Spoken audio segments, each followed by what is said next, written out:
ये कहानी ममता की है। बचपन से ही घर में ये एहसास दिलाकर पाला गया कि औरतों को बोलने का हक नहीं है। अरे ममता, जरा जल्दी जल्दी हाथ चलाओ। रोज ऑफिस में देर पहुंचता हूँ तुम्हारे कारण। लेकिन आपका सारा खाना पैक और तैयार भी है। अरे जबान जितनी चलाती हो उतना अगर हाथ चलाती ना तो शायद घर को अच्छे से मैनेज कर पाती। क्या मतलब है? क्या नहीं मिला आपको? मोजे मोजे कौन देगा? ममता भागकर पति को मोजे देती है। वो हर किसी का ख्याल रखती, लेकिन उसके घर में रोज का रोना लगा रहता। अरे माँ, आज स्कूल में टीचर ने मुझे फीस के लिए डांटा। माँ, मुझे अच्छा नहीं लगता कि स्कूल में फीस के पैसों के लिए मुझे कोई भी बात सुनाए। अरे पर बेटा, ये तो पापा करते हैं ना, सारा ऑनलाइन। मुझे तो इसकी जानकारी भी नहीं है। हाँ हाँ, बना लो बच्चों के सामने मुझे बुरा। अरे करता तो मैं ही हूँ, माना, लेकिन मुझे कोई सपना थोड़ी ना आएगा कि बच्चों की फीस जमा करनी है। अरे बताओगी तो तुम ही ना। ममता की अब ये आदत में शुमार हो चुका था। वो हमेशा हर बात के लिए खुद को ही दोषी मानती। एक दिन वो पड़ोस की दोस्त से कहती है, समझ नहीं आता यार, मैं इतनी डम कैसे हो सकती हूँ। बात तो सही भी है ना। अब पति बेचारा नौकरी करे, पैसे कमाए, या फिर ये देखे कि बच्चों की फीस का वक्त है। क्या करूँ यार। पता नहीं, मेरे पति तो सारा काम खुद ही करते हैं। वो तो कहते हैं कि तुम थक जाती होगी, सारा दिन घर बाहर बच्चे तो। अच्छा, ऐसे भी पति होते हैं क्या? अरे क्या बात कर रही है? भाई साहब कभी तुझे किसी बात के लिए सुनाते नहीं? किसने कहा नहीं सुनाते? अरे ये पति चीज ही ऐसी होती है कि बिना पत्नी को सुनाए उन्हें चैन की नींद कहाँ आती है। तो तू भी परेशान रहती होगी कि कैसे, क्या, कब भूल गई। अरे वो तो मुझे बस इस बात के लिए ताना देते हैं कि मैं वक्त पर खाना क्यों नहीं खाती या पार्लर जाकर अपनी साज सज्जा क्यों नहीं करवाती। पड़ोसन बोल ही रही होती है कि ममता के बेटे की आवाज आती है। अरे माँ, क्या हो गया? लग नहीं रहा कि आज आप मुझे पानी भी देगी। अरे कब से खाने के लिए वेट कर रहा हूँ।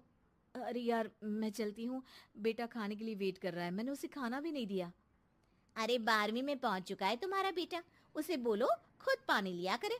मैंने तो अपने बच्चों को काम करना सिखाया है। अरे यार, खुद की भी तो कोई लाइफ है। माना जब नहीं कर सकते थे तो किया, लेकिन अब इतने बड़े बच्चों की हर बात मानेंगे तो मुश्किल तो अपने को ही होगी। ममता को पड़ोसन की बात में दम तो लगता है, लेकिन करे क्या, आदत भी तो खुद ही ने डाली थी। ममता घर जाती है कि तभी बेटी आ जाती है। माँ, परसों मुझे एक शादी में जाना है। तेरी वो जो लाल वाली साड़ी है ना, उसे दे देना। मैं आज जाकर टेलर को दे दूंगी, वो उस साड़ी से सूट बना देगा। अरे नहीं नहीं तारा, वो मेरी माँ ने मुझे दी थी, और उस साड़ी से मेरी काफी भावनाएं जुड़ी हैं। तुमको ना मैं दूसरी साड़ी दे दूंगी। ओके, कोई बात नहीं, लेकिन आज दे ही देना पक्का। तारा माँ की साड़ी से सूट बनवाकर पार्टी में जाती है, लेकिन जब वो पार्टी से लौटती है। क्या है, मैं तो समझ ही नहीं पा रही हूँ। अरे जब वो साड़ी मांगी थी तो ये छल्ली सी साड़ी क्यों दे दी? मैं ही पागल थी जो इस साड़ी का सूट बनवा लिया मैंने। माँ, जानती भी हो कि कॉलेज में मेरी कितनी हंसी उड़ी। तभी वहां ममता का पति सुनील आ जाता है। अरे गवार औरत, जब बेटी साड़ी मांग रही थी तो दे देती ना। अरे पापा, इनके तो इमोशंस जुड़े थे उस साड़ी से। ममता इतने सब के बाद भी कुछ नहीं बोलती। मेरी बेटी की बेइज्जती हो गई। मैं बिल्कुल बर्दाश्त नहीं कर सकता ये। मैं नहीं चाहता कि मेरी बेटी से कोई भी ज्यादा सुंदर लगे पूरे कॉलेज में। जी, वो पढ़ने में तारा बिल्कुल अच्छी नहीं है, उसकी पढ़ाई पर आप ध्यान दीजिए ना। अच्छा, अब तुम मुझे बताओगी कि मुझे किस पर ध्यान देना और किस पर नहीं। रमेश जैसा ही ये वाक्य पूरा करता है, ममता की बेटी और पति उस पर जोर जोर से हंसते हैं। अरे ठीक है ना, पता ही नहीं चला कि कैसे वक्त इतना बीत गया। अरे कैसे पता चलेगा माँ? हम लोगों के पीछे जो तू बैताल की तरह चिपकी रहती थी, तुझे कैसे वक्त का पता चलता? ममता को पहले सास ससुर, फिर पति और बच्चों की तरफ से इस तरीके की बातें सुनकर उसका मन बहुत दुखी रहता था। एक दिन, सुनो ना, बहुत दिनों से कमर के नीचे बहुत दर्द रहता है। कल मैंने देखा तो एक फोड़ा था। अरे ममता, एक बार अपने पति से बात करो, वो तुम्हारा फोड़ा डॉक्टर को दिखा देंगे। अरे नहीं नहीं, वो तो गुस्सा हो जाएंगे। अरे क्यों गुस्सा हो जाएंगे? तुमको दर्द है? हाँ, लेकिन वो यही बोलेंगे कि ऑफिस जाऊं या फिर तुम्हें लेकर डॉक्टर के पास। तो बेटे से ही बात कर ले।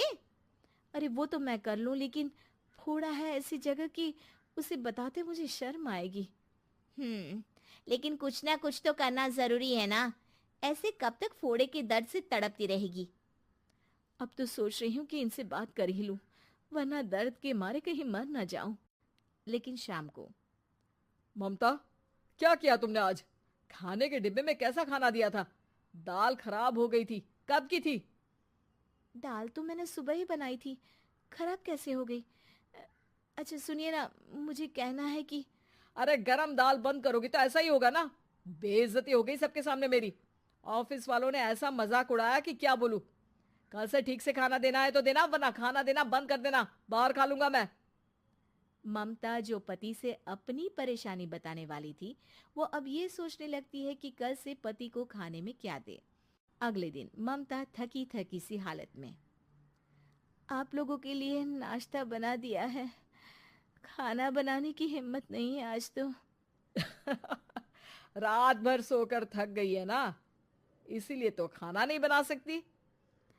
हिम्मत नहीं हो रही है, मैं बस सोने जा रही हूँ। बस मैडम को सोने का बोल दो, फिर देखो कैसे सोती रहती है। माँ, फिर वही पराठा सब्जी। अरे हमारे साथ के दोस्त एक से बढ़कर एक नाश्ता खाना लेकर आते हैं, आप तो बस। सभी घर से निकल जाते हैं, लेकिन जब शाम को बेटा घर आता है तो घर में अंधेरा रहता है।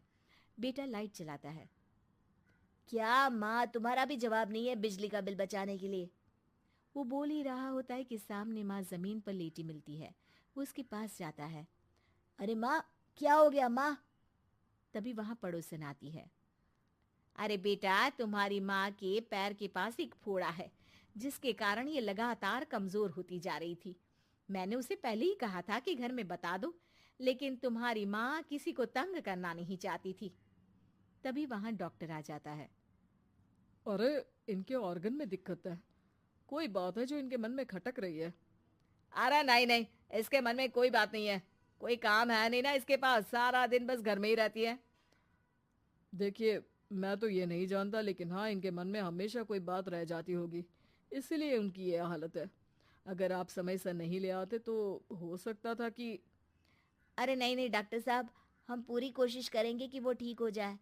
हम लोगों ने अपनी ही परेशानी माँ के सामने रखी, लेकिन किसी ने माँ की दिक्कत को जानने की कोशिश तक नहीं की। हाँ, मैंने भी ममता को हमेशा घरेलू जरूरत से ज्यादा काम का नहीं सोचा था। ममता को होश आता है और वो खुद को अपने बेडरूम में देखती है। वो उठने की कोशिश करती है कि माँ, अब आप नहीं उठेंगी। हम लोग है ना, हम लोग आपको पूरी तरह से खुश रखने की कोशिश करेंगे।